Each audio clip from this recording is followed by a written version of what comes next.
OK.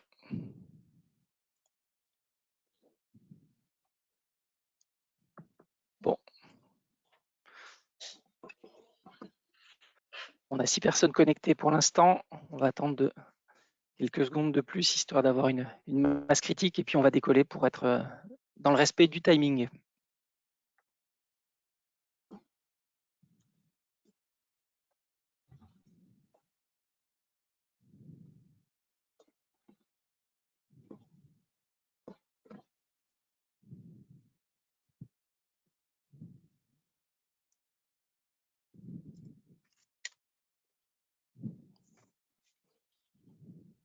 OK. Eh bien, écoutez, il est 11 h. Bienvenue à tous. Merci d'assister à ce nouveau webinaire organisé par l'ADEME, CCI France et la Fabrique des Mobilités, dont l'objectif est de partager des informations sur la mobilité. On a eu le précédent numéro consacré au ZFE, celui d'avant au diagnostic mobilité. Et aujourd'hui, nous allons faire un focus sur les programmes CE Mobilité à destination des entreprises. Ce webinaire va se dérouler en 3 temps. On va commencer par une introduction d'Élodie Barbier-Trochesec de l'ADEME, Service Transport et Mobilité, qui va resituer les programmes CE, leur mode de fonctionnement, leurs spécificités. Et puis par la suite, dans un deuxième temps, nous aurons 4 témoignages d'entreprises qui portent des programmes CE Mobilité, donc employeur ProVélo dans un premier temps, Tous Covoitureurs dans un deuxième temps, Advenir dans un temps 3 et le programme Au Vélo Good Watt dans un quatrième temps. Nous terminerons ce webinaire par des questions, des réponses aux questions qui se seront posées au fil de l'eau à mesure des interventions de chacun des intervenants. On ne prendra pas les questions au fil de l'eau, on va les traiter à la fin. Vous avez un module chat sur la partie droite de vos fenêtres respectives et surtout un module questions que je vous invite à ne pas hésiter de manipuler si toute question se pose. J'espère que vous m'entendez bien, que le son est bon pour chacun d'entre nous. Et si c'est le cas, eh bien écoutez, je vous propose de passer la main dès maintenant à Élodie Barbier-Trochesec qui va s'occuper de faire une introduction sur les programmes CEE. Merci Nicolas, bonjour à tous. Alors je vais pas prendre trop de temps parce que l'objectif aujourd'hui c'est vraiment de vous donner un maximum d'éléments très opérationnels sur comment bénéficier de ces programmes C2E. Alors, est-ce que je peux avoir la main pour partager ma présentation s'il vous plaît? Alors, non, on va y arriver. Ok. Super.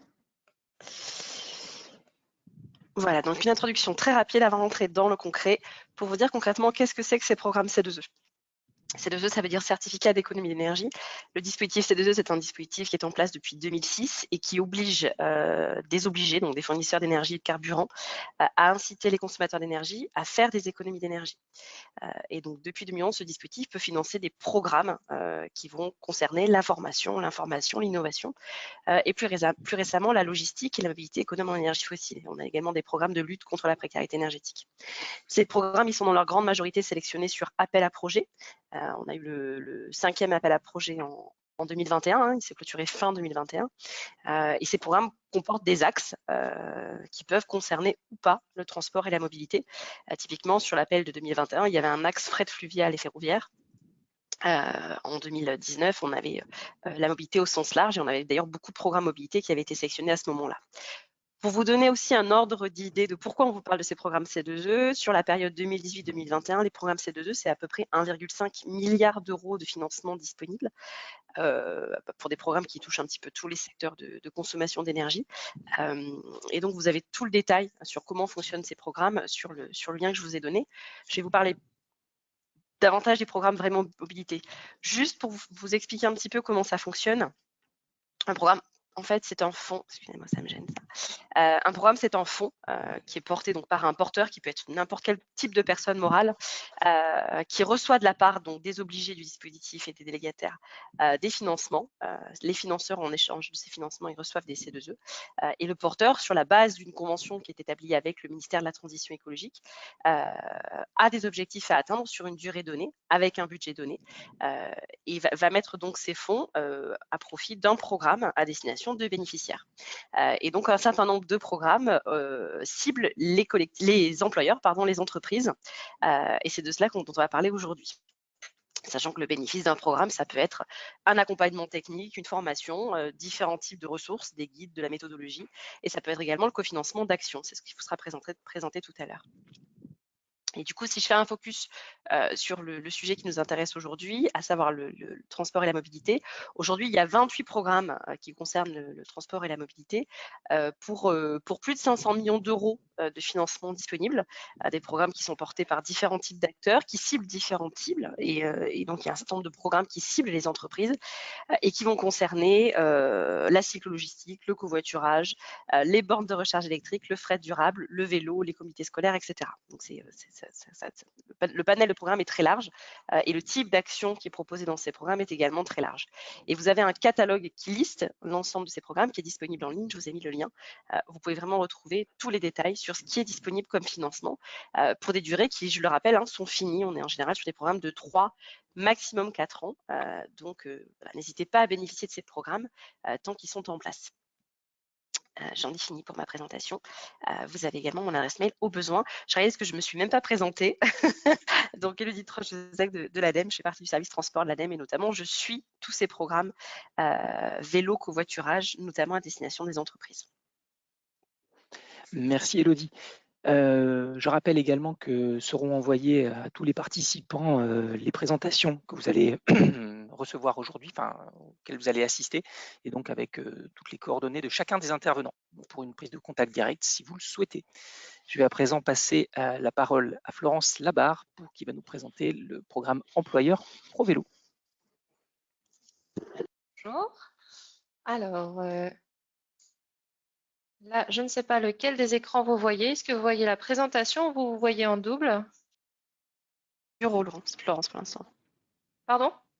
On voit le bureau pour l'instant. Ok, donc il faut que je la mette là. Merci. Hop, je retire ça. On va y arriver. Il y a trop de fenêtres. Hop, et là, vous... hop. Là. Normalement, là, vous voyez la présentation en plein écran. C'est tout bon. C'est tout bon. Par contre, je ne vous vois plus, donc s'il y a un problème, faites-le moi savoir à l'oral. Voilà. Bonjour tout le monde, Florence Labarre, je suis chef de projet du programme Objectif Employeur ProVélo. Son petit nom, c'est OEPV. Voilà. Je vais vous présenter donc le programme et aussi le label Employeur ProVélo. Donc, le programme Objectif Employeur ProVélo, c'est un outil pour accompagner les employeurs techniquement et financièrement vers la labellisation Employeur ProVélo. Donc, nous avons deux sujets ici. Le programme, qui est un programme C2E, comme Élodie Trochezec vous l'a présenté. Et comme tout programme C2E, il a une fin, en effet, et il se termine en décembre 2023. Ce programme a été conçu pour vraiment accompagner l'employeur vers le label Employeur ProVélo pour l'aider à atteindre cet objectif, pour l'aider à atteindre le label.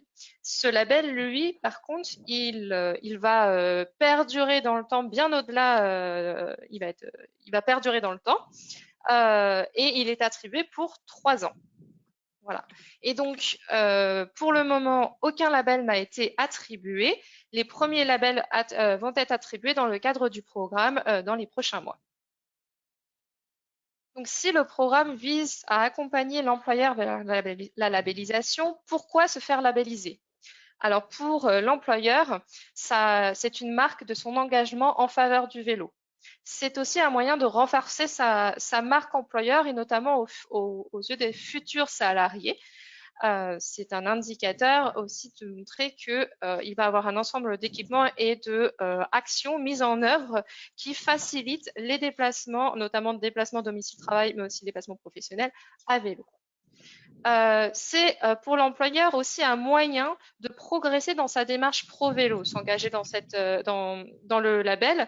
Pourquoi? Puisque le cahier des charges du label, finalement, sert de guide pour les employeurs pour savoir quel type d'action ils pourraient mettre en place pour développer leur politique vélo en interne. C'est un témoignage qui nous revient souvent de la part des employeurs, c'est qu'ils sont finalement, ils se rendent compte que au travers du cahier des charges, que les actions possibles autour du vélo sont très diverses et que ça va bien au-delà de la mise en place du stationnement vélo. Le label aussi, c'est un moyen d'accéder à une communauté d'employeurs pro-vélo. Donc, c'est quelque chose qu'on est en train de mettre en place. L'idée, c'est que les employeurs qui obtiennent le label et qui sont dans le processus de labellisation puissent échanger pour aussi davantage faire mûrir leurs actions en faveur du vélo et encourager leurs salariés à se mettre au vélo. Et donc, bien sûr, le label, c'est un outil pour développer la pratique des vélos, la pratique vélo des salariés, des agents, des employeurs publics ou privés. Ce label a 3 niveaux, le label or, le label argent et le label bronze. Pour l'obtenir, il y a un cahier des charges complet et qui va se reposer sur la mise en œuvre d'actions diverses qui sont réparties dans 5 champs d'actions, le pilotage et la stratégie, comme par exemple la désignation d'un référent mobilité. Ça va être aussi des actions de communication et de motivation. On va avoir des actions dans le cadre des services, de la sécurité et des équipements comme le stationnement. On a 8 critères obligatoires et ensuite, il faut obtenir 25% des critères complémentaires pour obtenir le label bronze. Donc, le label bronze, 8 critères obligatoires plus 25% des critères complémentaires sur les 46 qu'il y a dans le cahier des charges. Pour le label argent, c'est 50% et le label or, 75%. Maintenant, le programme Objectif Employeur Pro Vélo. Comme je vous disais, le programme vise à accompagner l'employeur vers ce label. Donc, il vise à accompagner les employeurs privés, publics et associatifs à développer une culture vélo. L'objectif du programme, c'est d'accompagner et de faire labelliser 4500 sites employeurs et de cofinancer 25 nouvelles places de stationnement vélo. Pour bénéficier, comment se concrétise cet accompagnement? Alors, j'ai oublié de vous le dire, mais en effet, vous pouvez obtenir toutes les informations sur le programme sur notre site internet Employeur Pro Vélo. Et quand l'employeur s'engage dans le programme, quand il souhaite s'inscrire sur le programme, il y a le petit bouton jaune sur notre site internet qui permet de passer sur la plateforme où là, il y a le processus d'inscription et après, l'employeur entre dans le parcours d'accompagnement. Ce parcours d'accompagnement, quel est-il? C'est celui-ci. Donc, c'est un parcours d'accompagnement en 6 étapes. L'employeur s'inscrit au programme, comme je vous le disais, sur la plateforme. Il réalise ensuite un autodiagnostic qui prend environ 30 minutes à réaliser, qui vise à finalement auto-évaluer les actions déjà mises en place dans l'entreprise pour voir un peu où il se trouve par rapport au label et identifier des premières actions. À la suite de cet autodiagnostic qui est pris en charge par le programme, qui se fait sur la plateforme, l'employeur reçoit un rapport détaillé qui, pour chaque critère, finalement, lui indique si oui ou non il répond aux critères et quelles actions il pourrait mettre en place pour y répondre. Donc, ça sert d'évaluation et aussi de guide pour le développement d'actions. Ce rapport étant très complet, nous proposons ensuite, dans la deuxième étape, une réunion de cadrage. La réunion de cadrage est 100% prise en charge par le programme. C'est un rendez-vous d'1h30 avec un conseiller mobilité expert sur la question du vélo et qui va reprendre avec l'employeur les résultats de l'autodiagnostic pour pouvoir identifier avec lui les actions prioritaires à mettre en place pour atteindre le label employeur pro vélo. C'est aussi un moment où le conseiller explique le programme objectif employeur Pro-Vélo dans tous ses détails et où il est possible de poser aussi toutes les questions spécifiques à son site.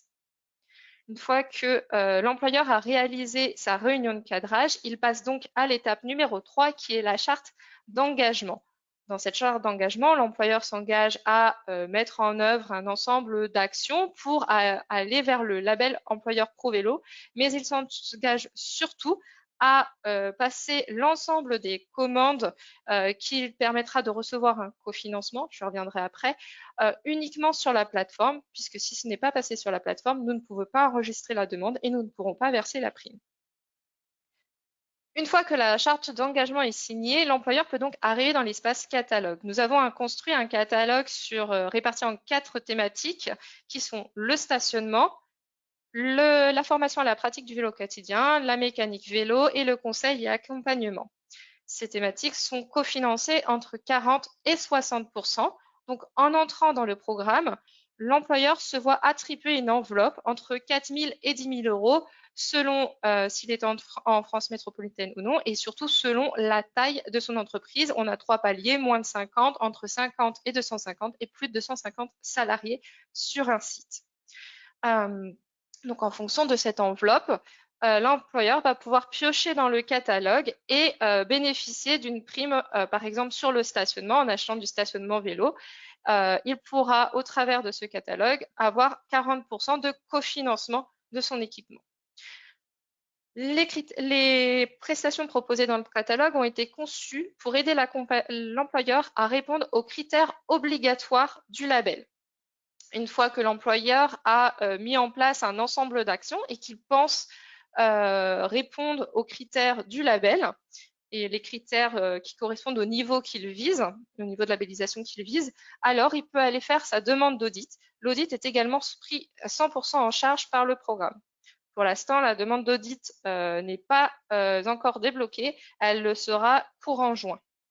Une fois que l'employeur a réalisé son audit, donc un auditeur viendra sur place pour auditer, il accède donc au label puisque, on l'espère, grâce à cet accompagnement, l'employeur aura pu répondre à toutes les exigences du label et donc se faire labelliser or, argent ou bronze.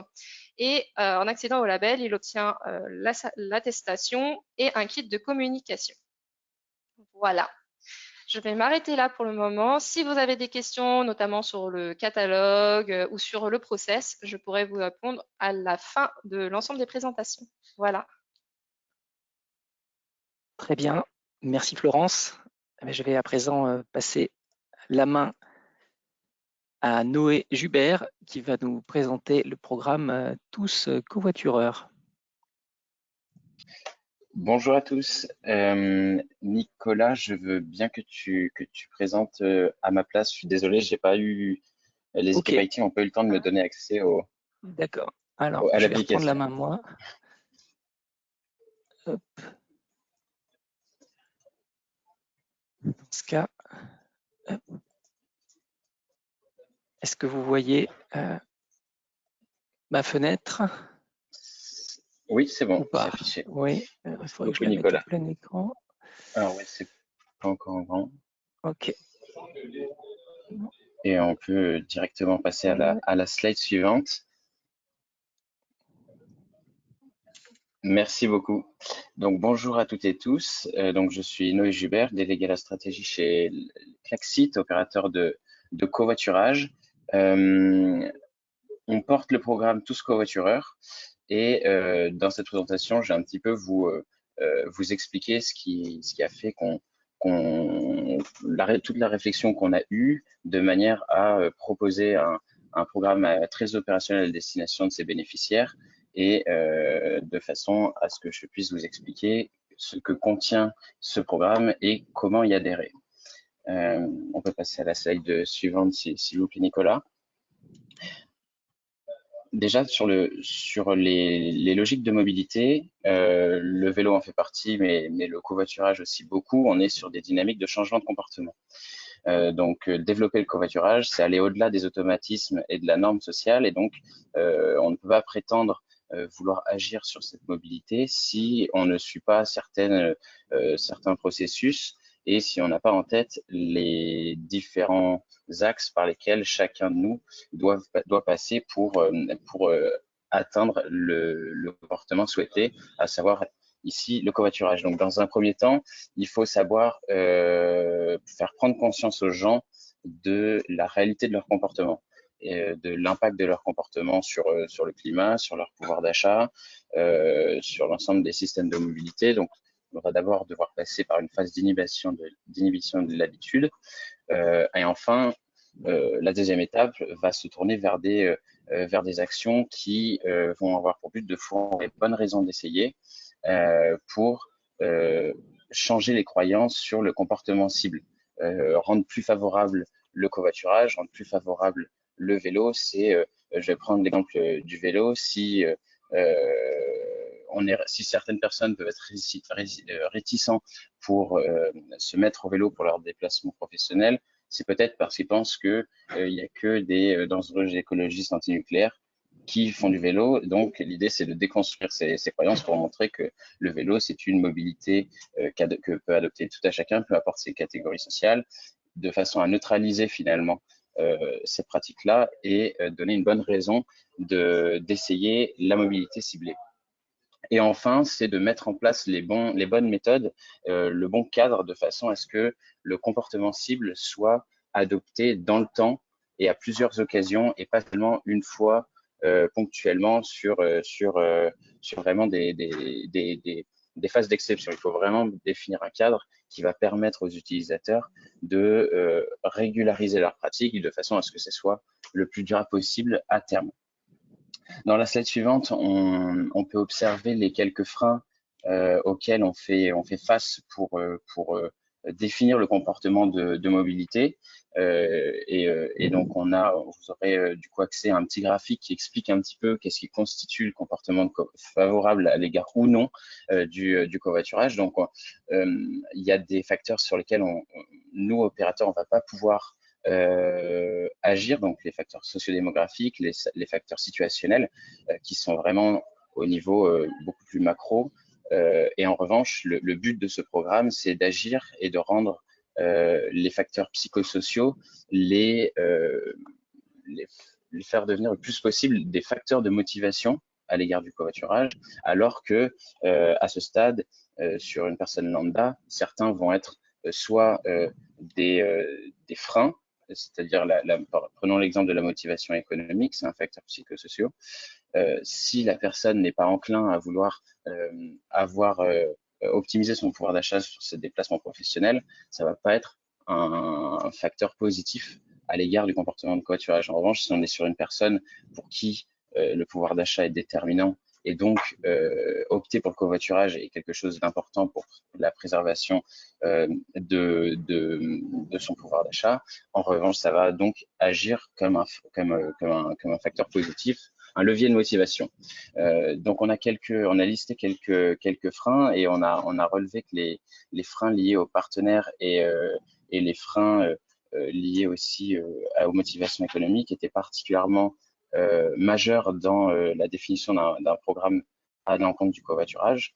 À la slide suivante, on explique un petit peu comment on a travaillé du coup pour faire face à ces freins, à savoir le frein lié à la peur du partenaire. Et on s'est finalement attaqué au sujet du travail avec les employeurs pour contrer la peur de l'inconnu, avec des leviers socio-techniques assez simples, à savoir le fait de mettre le logo sur le profil de l'utilisateur de manière à ce qu'il puisse se reconnaître entre collègues et ou entre collègues d'une entreprise similaire, de façon à ce que chacun se dise qu'en covoiturant, ils adoptent une posture professionnelle et limiter ainsi le retard pour le covoiturage. Et bien sûr, le levier d'accompagnement humain qui est indispensable. On va, dans le cadre du programme Tous Covoiture, vous allez voir avoir une logique vraiment de terrain d'accompagnement sur place et en webinaire. Forcément, on a dû s'adapter avec le Covid, de manière à ce que les gens aient en face d'eux des personnes qui répondent à leurs doutes de façon à les rassurer pour qu'ils puissent passer à l'acte, donc covoiturer. Ensuite, qu'est-ce qui se cache après cette slide? Je n'ai plus le fil directement, donc je ne vais pas pouvoir faire de transition. Oui, donc oui, sur le côté économique très très important. Nous, ce qu'on a voulu rendre compte dans ce programme, c'est vraiment avoir une corrélation économique qui soit le plus égale possible au coût du changement. Il y a le petit graphique sur la slide présente que on a un coût perçu de la voiture individuelle qui est bien moindre que le coût réel de cette voiture individuelle. On imagine que le coût à l'usage est uniquement égal au carburant, alors qu'au-dessus, on a les coûts d'assurance, l'entretien, la dépréciation.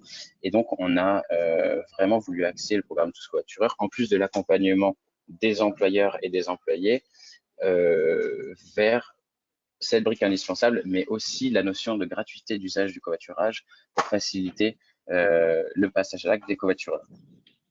Donc, il me semble qu'après celle-ci, je vais pouvoir plus directement vous expliquer qu'est-ce que le programme Tous Covoitureurs. Donc, le programme Tous Covoitureurs, très rapidement, donc, porté par Klaxit, financé par l'énergéticien Eni et accompagné par l'ADEME et le ministère de la Transition écologique dans un champ plus large. Mais en passant à la slide suivante, vous pourrez voir que on a donc ces deux piliers-là. C'est donc un programme qui s'adresse aux entreprises de plus de 100 salariés pour évangéliser les collaborateurs au covoiturage. Et ça veut dire deux choses. Ça veut dire sensibiliser les collaborateurs, comme j'ai pu le dire, via des ateliers, mais aussi et surtout accompagner les employeurs avec des équipes projets. Dans la présentation du programme précédent, il y avait mention de nommer un référent mobilité. Là, c'est un petit peu la même ambition, à savoir accompagner un groupe projet autour des RH, autour de la communication, qui va pouvoir porter le projet de covoiturage sur le long terme, sur la mise en visibilité du covoiturage et le déploiement d'actions. Le deuxième pilier du programme, ça va être le fait d'être précurseur sur l'adoption du forfait mobilité durable, en mettant à disposition des bénéficiaires du programme une enveloppe de financement des trajets des covoiturages de façon à ce que ce soit gratuit pour les passagers et permettre aux conducteurs de gagner d'être financés sur leur trajet. Sur la slide suivante, donc quelques avantages de ce programme. Donc, Klaxit met à disposition son application de façon à permettre la mise en relation des personnes, des salariés sur les entreprises. On a un accompagnement de 4 mois des bénéficiaires qui va s'échelonner entre une réunion de cadrage pour définir l'ensemble du projet, des ateliers sur site en fonction de la taille de l'entreprise. On va avoir plus ou moins d'ateliers. Les sites de 300 à 700 salariés vont avoir un atelier en physique. Les sites de plus de 700 salariés sur place vont en avoir 2, de façon à pouvoir toucher plus largement le nombre de personnes. En parallèle, on fournit des kits de communication de façon à avoir des temps de communication répétés et sur le long terme en entreprise. On termine ces 4 mois d'accompagnement par un bilan qui fait le point sur l'ensemble de l'usage qu'il y a eu sur le site, avec des pistes de réflexion pour poursuivre l'engagement au long terme de l'entreprise sur le sujet du covoiturage.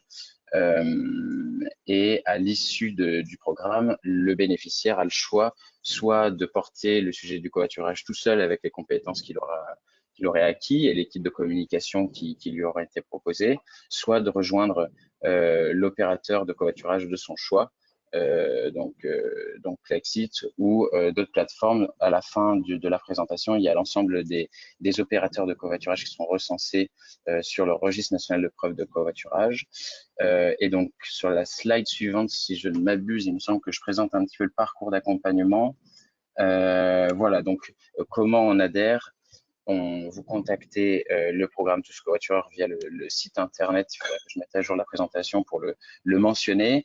Vous pouvez du coup prendre contact avec le programme. On échange pour définir un petit peu votre besoin. On définit une date de cadrage et à partir de là, le bénéficiaire signe un certificat qui l'engage sur 4 mois pour l'ensemble de la durée du programme et sur une durée de 4 mois. Donc, il me semble que c'est tout bon pour moi. Ah oui, voilà, la slide des opérateurs. Je vous remercie et je suis à votre disposition tout à l'heure pour répondre à vos questions. Très bien. Merci Noé pour cette présentation. Alors, on avait théoriquement la présentation de Ludovic Coutan pour le programme Advenir, mais il a pris un peu de retard. Donc, ce que je vous propose, c'est qu'on va switcher et enchaîner sur la présentation du programme Au vélo Goodwatt par Sylvain Divot et Camille Bellistan, une présentation à deux voix. Je vous passe la main donc dès à présent. Merci Nicolas. Alors, pareil, je vais prendre le partage d'écran. Est-ce que vous voyez mon écran? Bon? Oui. Hop. Alors, j'essaie juste de sélectionner la bonne présentation. Voilà. Est-ce que vous la voyez en plein écran? Oui.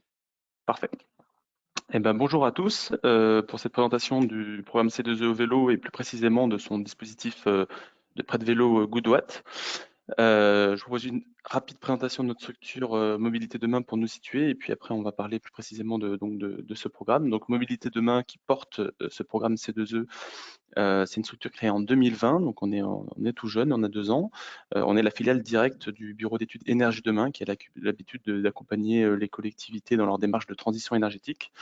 Donc on est spécialisé dans les mobilités du quotidien et plus particulièrement le vélo. Et donc on est lauréat du programme C2E au vélo.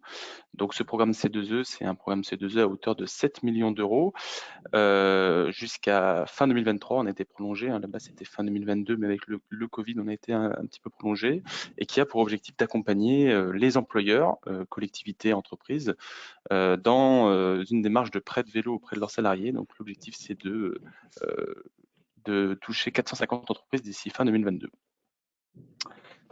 Plus globalement, Mobilité Demain s'attaque vraiment au sujet sur deux thématiques, deux casquettes particulières. D'un côté, la planification des mobilités. Donc là, c'est plus du côté des collectivités pour les aider à mettre en place tous ces écosystèmes favorables au développement des mobilités actives au sens large. Donc les aider dans le diagnostic, la stratégie, la construction après d'un plan d'action et surtout dans le suivi, la mise en œuvre de ce plan d'action. Et d'autre part, et là c'est plus spécifique dans le cadre du programme C2E au vélo, c'est l'accompagnement au changement, donc accompagner les usagers dans le report modal vers le vélo, vers les modes actifs au sens large, pour aller vers des modes plus durables. Donc vraiment, on s'adresse aussi bien aux usagers du vélo, aux collectivités qui vont faire les démarches, les politiques de mobilité et les employeurs qui ont un rôle à jouer dans l'accompagnement de leurs salariés et la manière de pousser les bonnes initiatives. Donc, pour développer les mobilités au quotidien, on a différents dispositifs et outils. D'un côté, Goodwatt, donc on va vous présenter plus spécifiquement, qui correspond vraiment à du prêt de vélo aux salariés. Un outil, l'outil Cyclope, qui s'adresse davantage aux collectivités pour les aider justement à diagnostiquer et mettre en œuvre une politique ambitieuse sur le développement du vélo et des mobilités actives.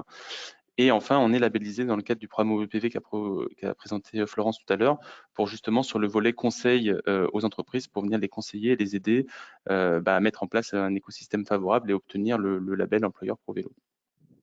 Et donc, c'est bien Cyclope et Goodwatt qui font partie du programme C2E au vélo et qui est donc financé par le dispositif des C2E et soutenu par le ministère et l'ADEME. Donc, ce que je vous propose maintenant, c'est de passer sur une présentation plus précise du dispositif Goodwatt orienté par les employeurs, et je vais laisser la parole à mon collègue Camille Bellistan sur ce sujet-là. Merci Sylvain, bonjour à tous. Donc, je suis Camille Bellistan, chargé de projet territorial. Donc, je m'occupe des déploiements du dispositif Goodwatt sur le quart sud-est de mon côté, donc à Lyon, Grenoble et Nice notamment. Mais là, je vais parler donc au nom de l'équipe.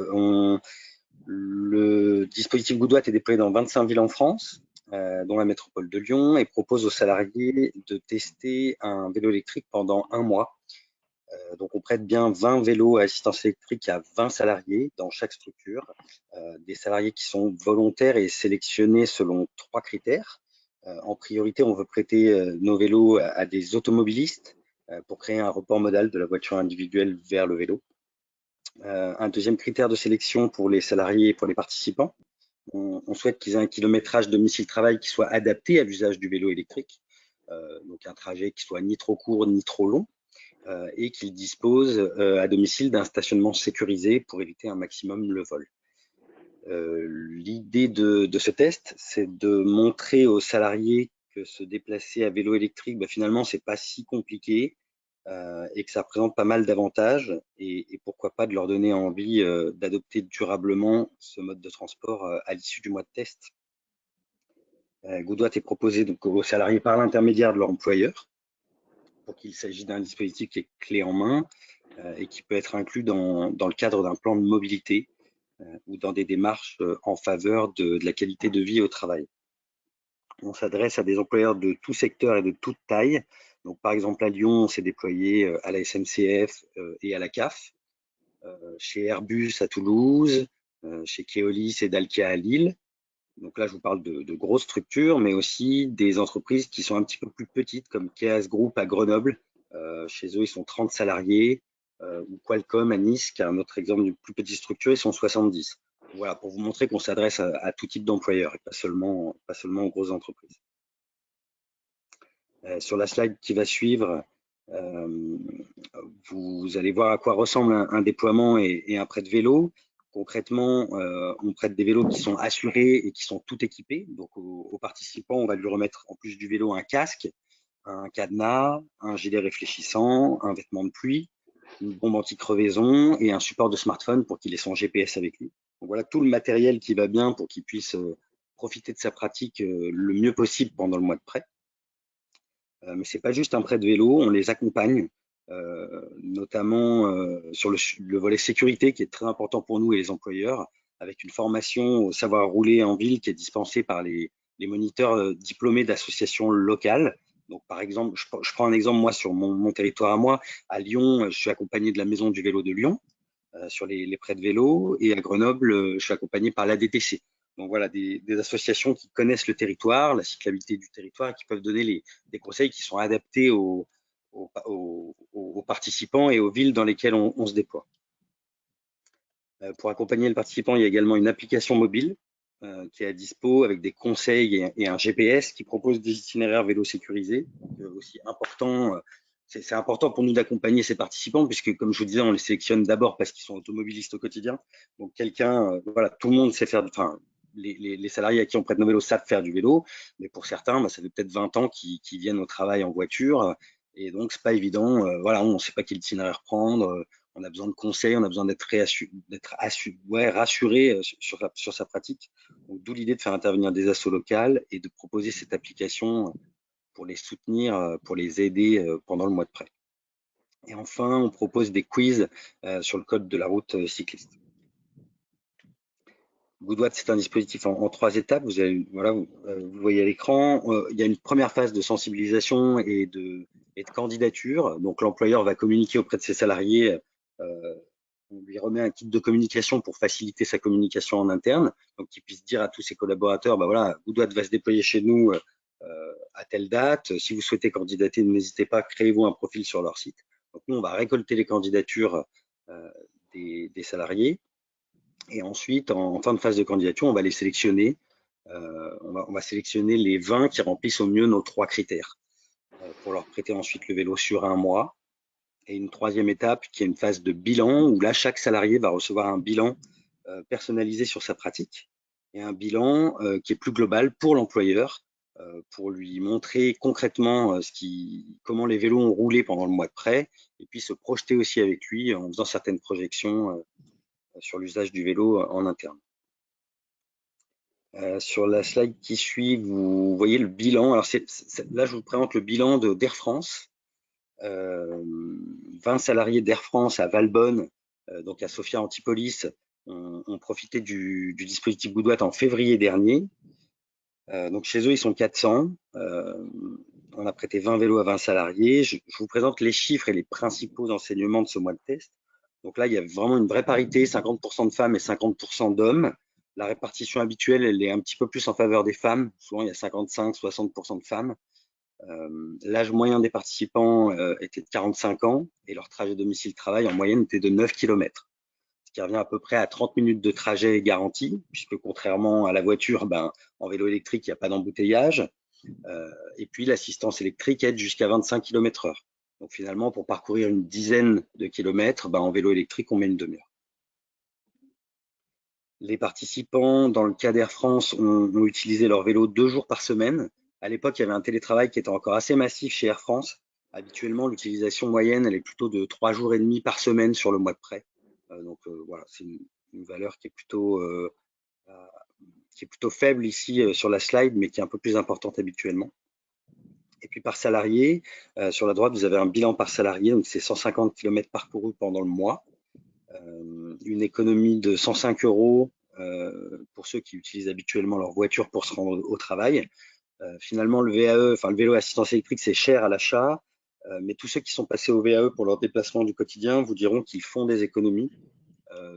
C'est un chiffre qui le prouve et montre qu'en finalement, en un peu plus d'1 an, l'achat d'un bon vélo électrique peut être rentabilisé. Donc c'est aussi ce genre d'informations qu'on communique aux salariés pour leur donner envie de franchir le pas durablement suite au mois de prêt. Le mois de test, c'est aussi de l'activité physique régulière, donc avec 1900 calories brûlées, soit l'équivalent de 3 heures de footing par collaborateur, et 23 kg de CO2 économisés par salarié. Là encore, ce qui est intéressant, c'est de projeter ces chiffres sur 1 an pour bien évaluer l'intérêt et les bénéfices du VAE. C'est aussi ce qu'on fait au moment où on remet le bilan. Pour terminer sur cette slide, et c'est probablement l'information la plus importante du bilan, à l'issue du mois de test, dans le cas d'Air France, 8 salariés sur 10 nous ont dit qu'ils étaient convaincus par le vélo électrique pour leur déplacement que le vélo électrique était adapté à leur déplacement du quotidien. C'est un bon chiffre. Généralement, il est un petit peu plus élevé que ça, c'est plutôt 9 sur 10. Et c'est un chiffre qui nous montre l'intérêt du test pour donner envie aux salariés de se déplacer à VAE. C'est finalement, voilà, 9 sur 10 qui nous disent oui, en tout cas, c'est adapté à mes trajets. Donc, ça permet de pouvoir réfléchir pour la suite.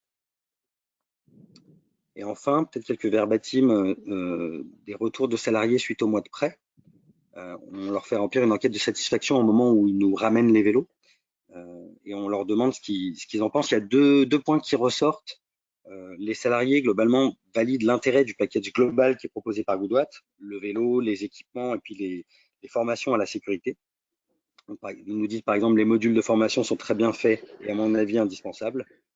Ils nous disent aussi que les vélos prêtés sont de bonne qualité et que le service d'assistance est bien fait. Le deuxième axe qui ressort, c'est qu'au bout d'un mois, ils sont convaincus par le vélo à assistance électrique, mais que la question du prix reste un frein important. L'essayer, c'est l'adopter, mais reste à investir. Et puis voilà, quelqu'un qui nous dit « je suis venu tous les jours, je l'ai même utilisé pour faire mes courses ». Pouvoir le garder serait un vrai plus. Donc le véritable frein pour la suite, c'est vraiment le prix.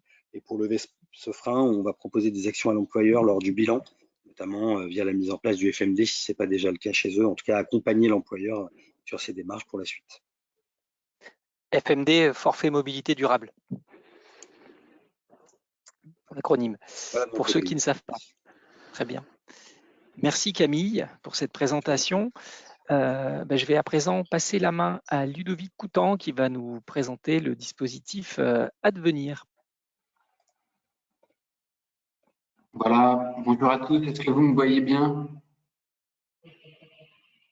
Vous m'entendez? Vous me voyez? Alors on vous voit, oui. D'accord. C'est à moi de partager la présentation, pardon, ou c'est… Oui, si vous le souhaitez, je peux la partager, sinon c'est comme vous voulez. Je vais ouvrir si vous me laissez 2 minutes.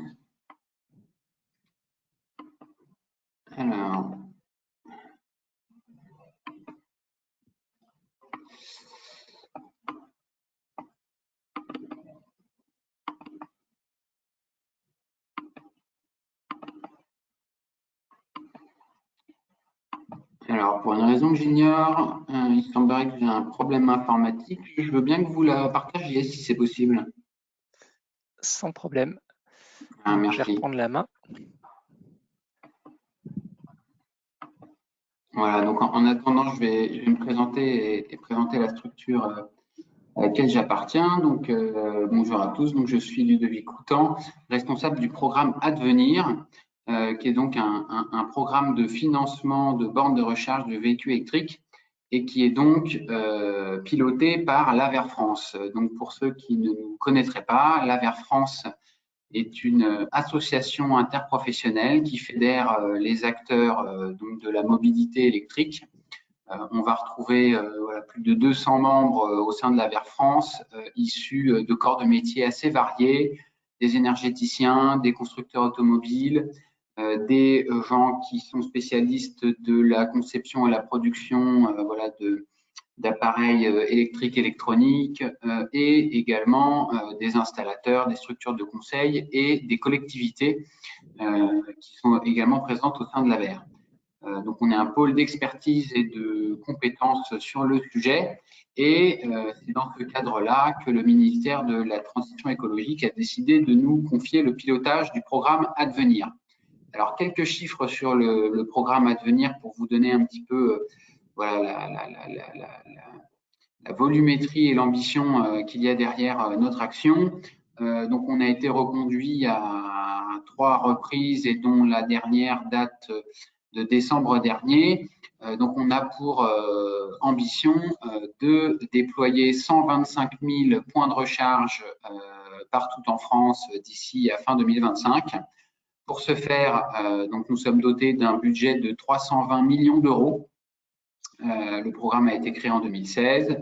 On a 12 types de primes qui correspondent à des cas d'usage différents donc de la mobilité électrique, hein, parce que voilà, effectivement, pour les personnes qui ne sont pas familières avec les voitures électriques, on pourrait imaginer que tout cela se passe un petit peu comme le monde du thermique. De temps en temps, on va à la pompe et on fait le plein. Et en fait, c'est pas du tout pareil. La plupart du temps, on se recharge à la maison. Et finalement, il y a divers cas d'usage en fonction que ce soit des arrêts longs ou moins longs ou courts. Et donc, on a 12 primes qui viennent répondre donc aux besoins de la bonne borne au bon endroit, avec des obligations pour assurer un niveau de qualité minimum et des montants financiers qui sont adaptés à chacun de ces cas d'usage. Donc aujourd'hui, on a plus de 1000 installateurs qui sont référencés et donc qui sont grosso modo nos partenaires, puisque ce sont les installateurs de bornes de recharge qui vont valoriser auprès de leurs clients la prime Advenir. Donc on a une communication en propre évidemment, mais c'est d'abord et avant tout eux qui contribuent à l'utilisation de notre prime.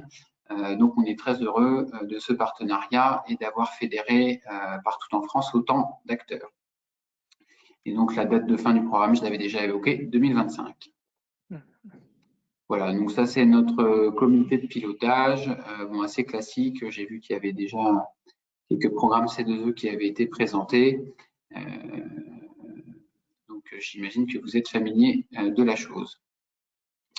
Donc, sur nos primes, on va principalement avoir 3 familles de primes. Donc, les familles, la première famille qui est pour le résidentiel collectif. Donc, nous, on va aider les particuliers en résidentiel collectif à s'équiper.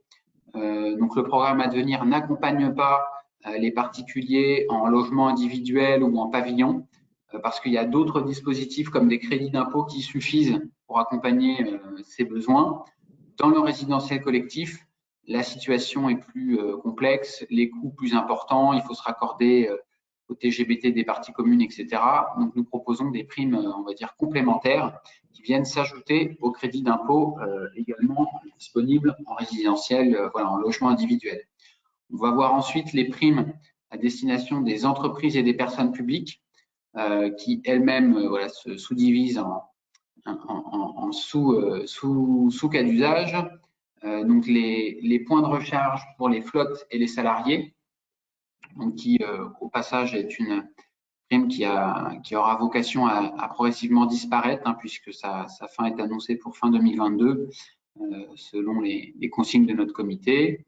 On va avoir ensuite les points de recharge qui sont ouverts à tout public. Donc là, ce sont les bornes typiquement que tout un chacun peut retrouver sur une application ou autre et se charger voilà, en fonction des horaires d'ouverture du lieu ouvert à tout public dans lequel elles sont installées. Et on va avoir également une prime pour les acteurs qui disposent de véhicules électriques poids lourds, voilà, avec des niveaux de prime qui correspondent à ces cas d'usage. Et ensuite, dernière catégorie, la voirie publique. Donc là, ce sont les primes pour principalement les collectivités.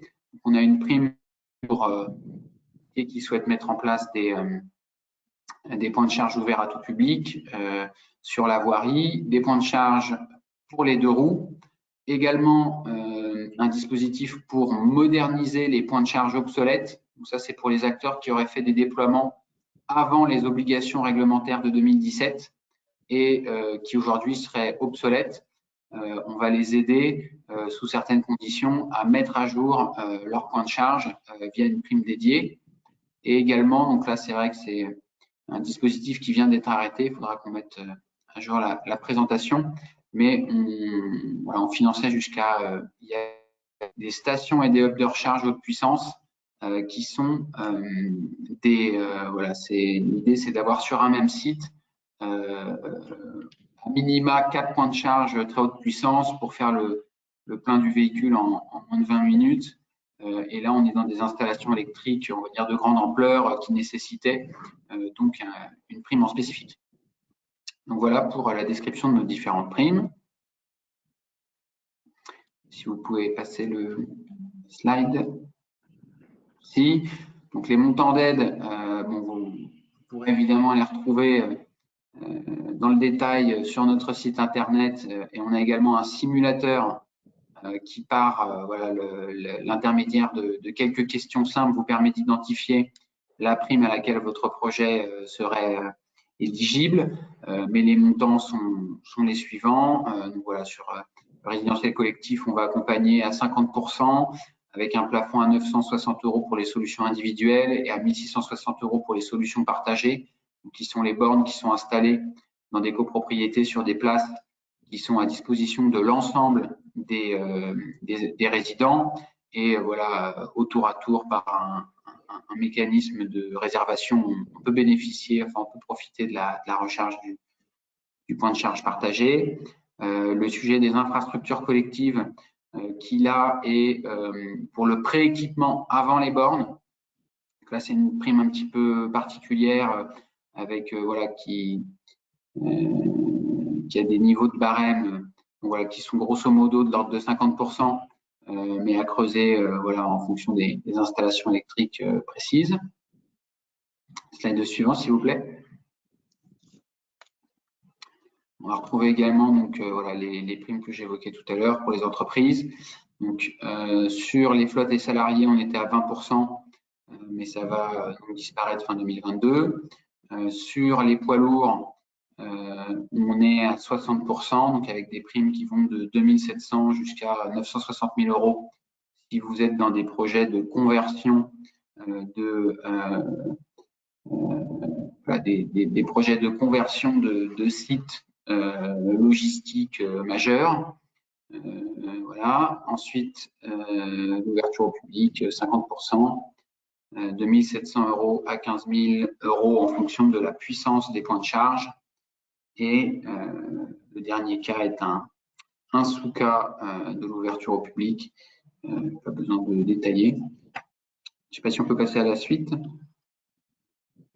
Voirie publique, voilà, bon, les taux sont similaires mais un peu différents et on a cette cible donc modernisation pour les points obsolètes qui elle est à 80%. Voilà, slide suivant s'il vous plaît. Donc pour intégrer le programme Advenir, pour les acteurs qui sont intéressés, il y a 2 grandes étapes clés. Donc ça, c'est dans notre process partenaire pour les installateurs.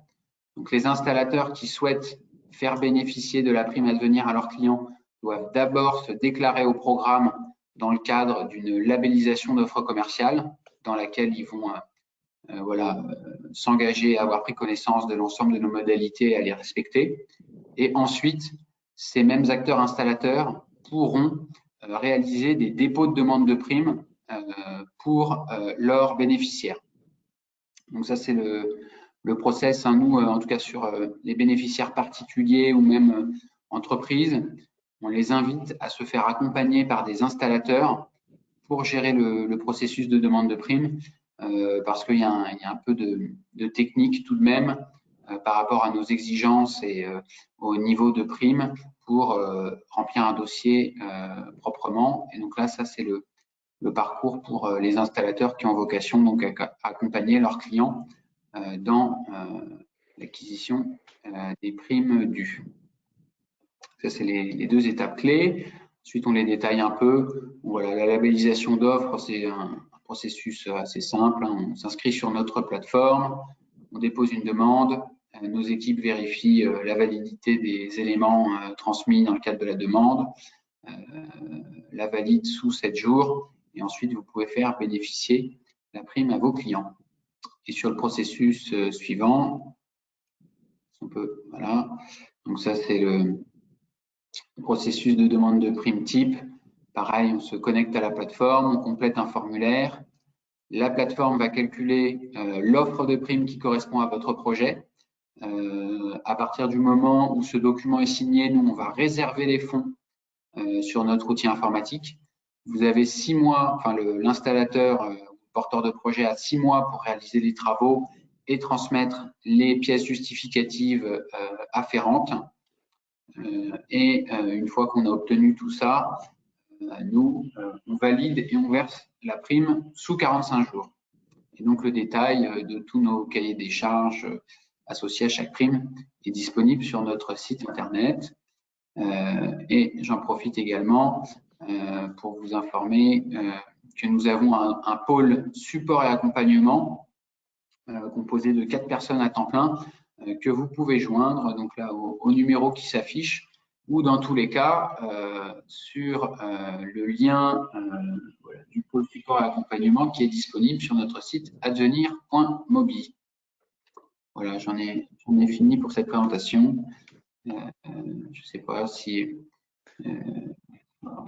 il était prévu qu'il y ait des questions à la fin. Mais... Oui, absolument. On a des questions qui ont été posées au fil de l'eau. Donc, je propose peut-être de traiter la dernière en date qui vous concerne, Ludovic, concernant la fin annoncée donc, des primes à devenir pour les entreprises en 2022.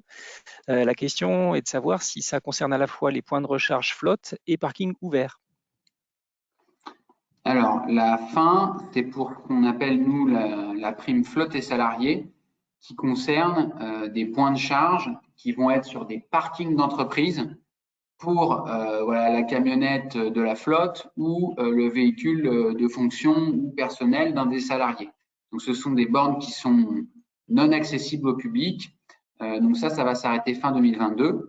En revanche, pour les bornes qui sont accessibles à tout public, c'est-à-dire si on est artisan boulanger, qu'on a des places de parking face à sa boulangerie ou autre cas du genre, là, la prime va bien être maintenue. Il y a des évolutions qui sont prévues dans les niveaux d'accompagnement, voilà, qui sont issus d'orientation du ministère et de nos organismes de tutelle. Là, pour avoir les derniers taux, donc les taux applicables sont directement visibles sur notre site. Les évolutions, il faut aller regarder dans notre flux d'actualité. Ok, très bien.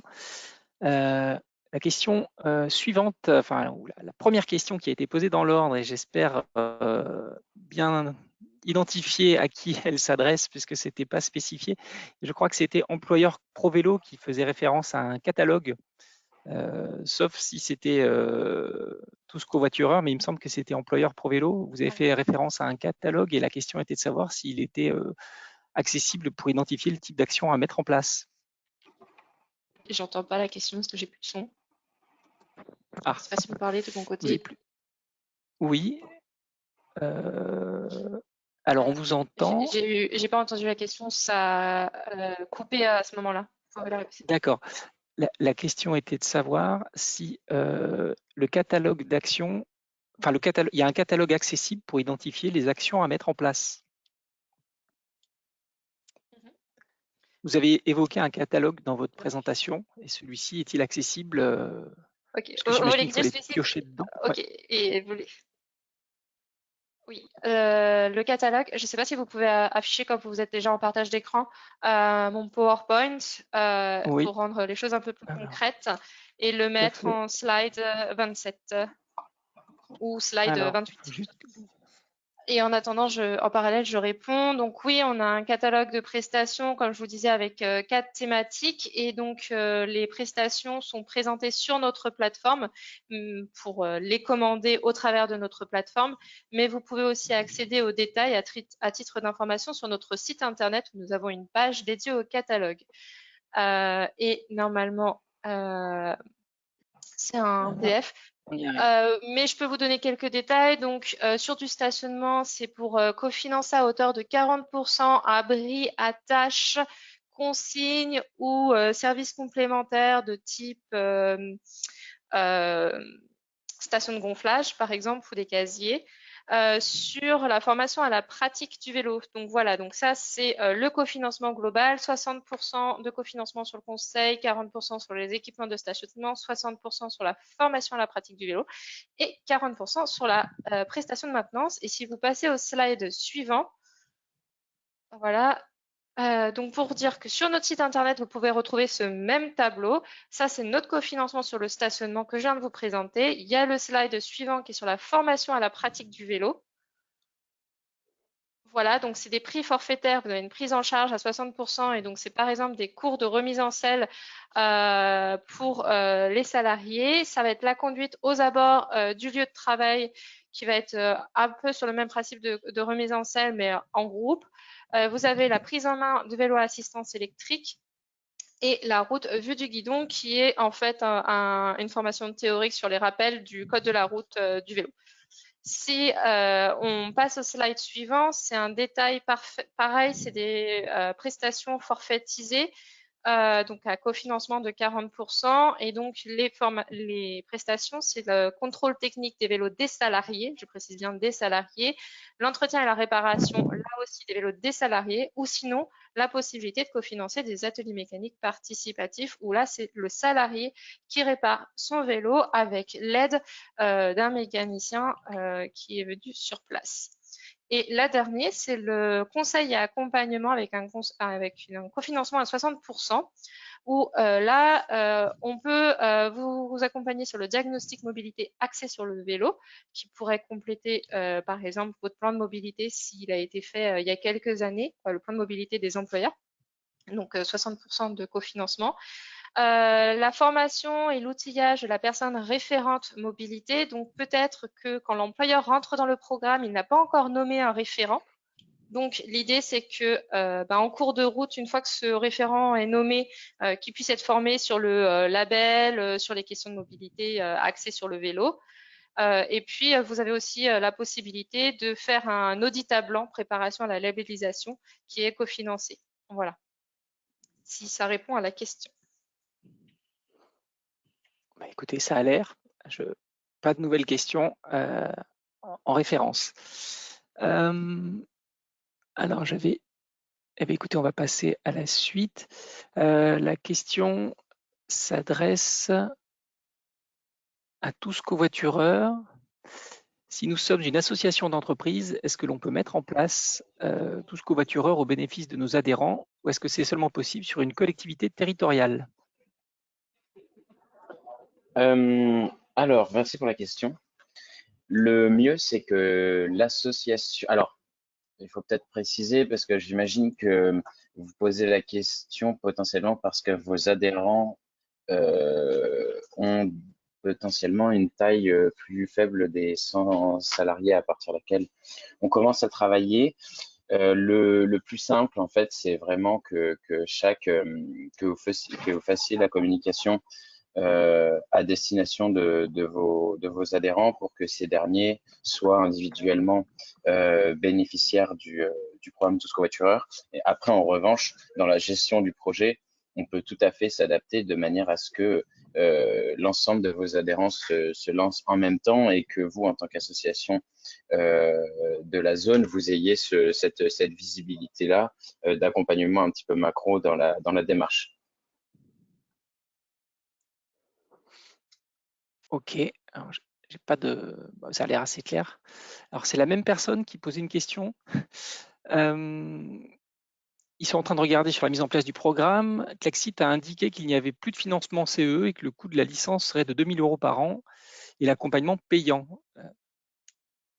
est-ce que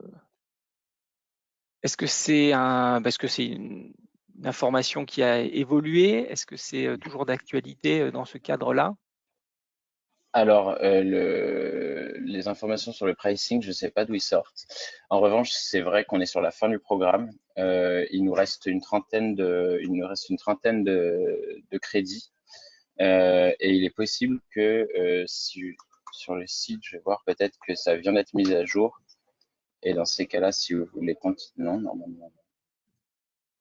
Devenir bénéficiaire, non, il y a toujours le formulaire. Je ne sais pas d'où vous tenez l'information. Effectivement, donc on est bien en fin de crédit, il nous en reste une trentaine. Mais donc c'est toujours possible d'adhérer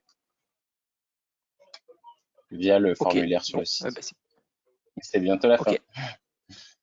Il faut se dépêcher, tant qu'il y en a encore. J'avais une question à destination de Goodwatt. Comment ont été sélectionnées les 25 agglomérations? Quand et comment d'autres pourraient y participer? Alors, la liste, elle n'est pas totalement, elle n'est pas arrêtée. En fait, à la base, on s'était dit, il faut quand même s'adresser à des agglomérations dans lesquelles la cyclabilité est suffisante pour pas prêter des vélos dans une zone où c'était pas adéquat. Pour autant, désormais, on va dire au fil de l'eau, on reçoit des demandes d'entreprises et ça nous arrive de nous déployer dans des agglomérations qui étaient entre guillemets pas prévues initialement, donc des villes moyennes ou de taille même plus petite. Je sais que Camille s'est même déployée en zone rurale chez un employeur à côté de Roanne. Donc, comme quoi, c'est pas une liste arrêtée, mais c'est-à-dire que c'est plutôt que là où on prospecte un peu plus et c'est là où on a les contacts les plus forts. À savoir que dans certaines zones, ça va être compliqué de trouver un prestataire, une association de la FUB qui va pouvoir nous aider à faire les formations. Ça va être compliqué d'un point de vue logistique. Voilà, donc on dit on garantit pas dans certaines agglomérations, c'est plutôt il y a une 25 agglomérations dans lesquelles on sait qu'on peut se déployer dans de bonnes conditions, on va dire ça comme ça. Mais pour autant, on ne se ferme pas la porte pour aller dans des villes plus petites. Ok, très bien. Hop. Tac, bah, écoutez. Il y avait une question à destination d'Advenir, mais je crois que Monsieur Coutan a dû partir, donc je la ferai suivre par mail. Moi, j'avais une question, du coup, j'en profite, sur quand vous avez présenté Goodwatt au vélo, ça a coupé brièvement sur les critères de sélection des salariés. Donc, j'avais noté le kilométrage domicile-travail adapté au VAE, le stationnement sécurisé à domicile, et est-ce que c'est le premier qui soit automobiliste au quotidien en premier critère? Ah, il faut remettre le son. Votre micro est coupé. On t'entend pas, Camille? Ah oui. Je vais essayer de voir. Ah, ça y est, c'est bon, c'est rétabli. Ouais, merci, parce qu'il était coupé par l'organisateur, c'est pour ça. Ok. Pour répondre, donc vous posiez la question des critères de sélection, hein, c'est bien ça? Oui. Le premier des critères, donc, c'est effectivement de prêter en priorité nos vélos à des automobilistes aujourd'hui, pour créer un report modal de la voiture individuelle vers le vélo, Ok. et pas prêter nos vélos électriques à des gens à des salariés, des collaborateurs qui sont déjà des convaincus du vélo et qui utilisent le vélo au quotidien, parce qu'on en a aussi, hein, des convaincus du vélo qui ont envie d'essayer le vélo électrique pendant un mois, et ça se comprend. Mais en priorité, on va sélectionner les automobilistes. Et sur le critère de la distance, on sélectionne généralement des collaborateurs qui parcourent entre 3 et 12 km sur leur trajet domicile-travail. Finalement, on se dit qu'en dessous de 3 km, la personne peut peut-être venir autrement qu'en vélo électrique, soit en vélo musculaire, à pied, en transport en commun. Donc ça n'a pas grand sens. Et puis au-delà de 12 km, on imagine que ça fait peut-être un petit peu trop, malgré toute la bonne volonté qu'on peut avoir et l'assistance électrique qui aide beaucoup. Quelqu'un qui prend sa voiture depuis 20 ou 30 ans et qui a des trajets à faire de 15 km, par exemple, 15 km le matin et 15 le soir, on a un petit peu peur qu'il le fasse 2 fois, 3 fois, et puis qu'après le vélo reste au garage pendant le mois de prêt. Donc pour que le vélo soit utilisé au maximum, on a décidé de cette fourchette de 3 à 12 km. Et c'est vrai qu'on a déjà fait le test sur des salariés dont l'employeur nous disait, lui, il est très motivé, puis il est sportif, les 15 km, il les fera, il n'y a pas de souci. Et voilà, finalement, ces vélos-là, ils ont toujours moins roulé que les autres. Donc, ce kilométrage de 3 à 12 km a du sens pour nous, pour une utilisation optimale des vélos. Ok. Et j'avais une question liée. Est-ce qu'il y a une saisonnalité dans votre activité? J'imagine que c'est quand même plus facile de donner envie de faire du vélo en ce moment qu'au mois de novembre quand il pleut. Oui, c'est souvent, voilà, les créneaux qui partent, enfin les mois de prêt les plus sollicités sont effectivement les mois du printemps et de l'été. Pour autant, nos vélos, on les prête très bien aussi sur les périodes hivernales. D'abord parce que ben, quand on arrive à mettre ses collaborateurs sur des vélos, quand c'est moins facile, bah, c'est de gagner pour la suite. Si vous arrivez à Oui, les faire rouler au mois de novembre, ça veut dire qu'au printemps, oui, ça va très bien se passer. c'est sûr. Meilleur taux de Euh, conversion. Exactement. Souvent, on pense aux conditions météo. Les employeurs nous parlent de la pluie et puis du froid. Et finalement, c'est pas tellement ça le frein à la pratique parce que ben, on s'équipe, on met un vêtement chaud, un caouet et puis ça fonctionne bien. C'est plutôt la durée des jours qui se raccourcissent. Donc voilà, c'est faire du vélo la nuit, c'est plutôt ça le vrai frein. Donc, par exemple, souvent sur octobre, l'argument du froid ou de la pluie, il tient pas et puis il pleut jamais 30 jours consécutifs où que vous habitiez, il pleut jamais 30 jours d'affilée. Donc oui, il y a une certaine saisonnalité, mais on arrive quand même à prêter nos vélos l'hiver également. On revient sur les croyances qu'évoquait Noé tout à l'heure, je crois, sur le frein météo, sur la pratique du vélo. En tous les cas, question suivante pour employeur ProVélo. Est-ce qu'un jury extérieur octroie le label ou l'accompagnement conseil au label est-il effectué aussi par les auditeurs membres du jury? L'audit est réalisé par un organisme auditeur extérieur qui a été sélectionné par le programme dans le cadre d'un genre d'appel d'offres. Et donc, il y a 3 organismes auditeurs différents et il est attribué aléatoirement par un algorithme à l'employeur. Voilà, donc de la neutralité au maximum. Très bien. Et donc, vous disiez que si j'ai bien saisi que les labels n'avaient pas encore été accordés pour l'instant, c'est en cours. Est-il possible, parce que c'est j'imagine un dispositif d'amélioration continue, est-ce qu'on peut considérer qu'il y a vraiment un mauvais élève qui part de trop loin pour ne même pas se voir attribuer le label bronze ou pas?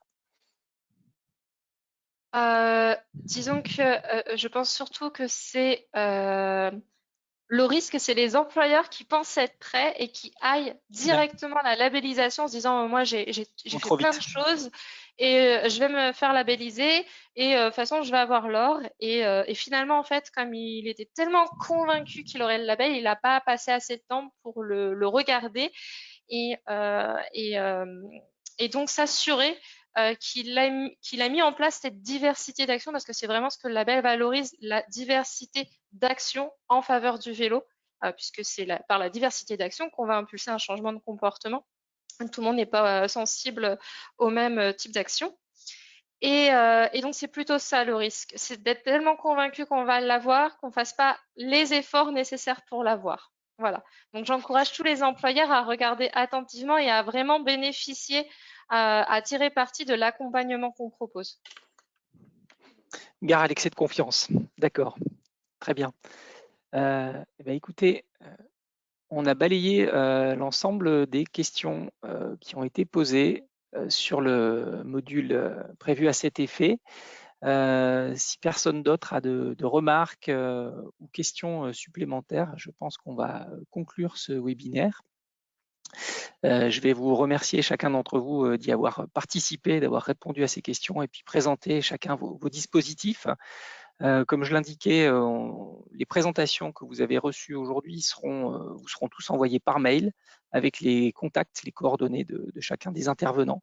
Si vous souhaitez poursuivre davantage avec eux, c'est également possible.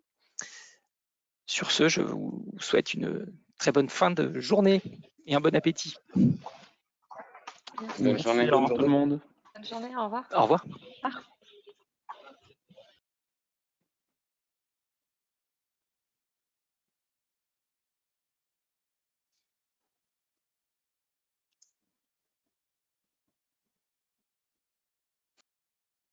Bon, on n'est plus que tous les deux, mais je ne sais pas pourquoi. Si, c'est bon. Pourquoi terminer, ça marche pas?